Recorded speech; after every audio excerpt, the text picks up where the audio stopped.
De initiatiefnemers van de plan zijn zien de komst van de Wiemoen in de IJsselmar. Maar omdat de kans groot is dat ze er toch komen, willen ze beziekje er het beste van te maken. Wij zien dat het heel moeilijk is om het tegen te houden. We zijn tegen windmolens, maar op het moment dat het er komt willen we graag een soort compensatie zien hiervoor. Wat moet dit plan opleveren voor Makkum en ondernemers?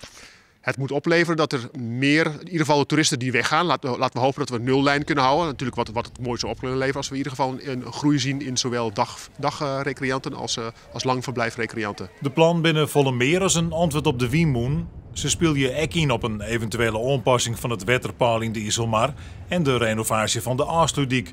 Zowel de natuur als de recreatie moeten daarvan profiteren. Wij denken dat een aantal eilanden voor de Makkum-Kooiwaard en Zuidwaard dat die gewoon luwte biedt aan de kust. We toch de golfslag minder wordt. We toch de erosie van de kust gewoon minder worden zal. We toch de ecologie, de flora en fauna gewoon beter gedijen kan. Meer kansen krijgt eigenlijk. Door middel van deze eilanden zou er een lagune ontstaan waardoor het water rustiger wordt. Waardoor we eigenlijk de kleine varende recreanten, maar ook de waterskiers, dat soort type recreanten kunnen we dan voorzien.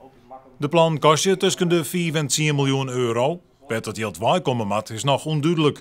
En zo het zal afhangen van de reacties op de plan van de politiek, het bedrijfsleven en de bevolking.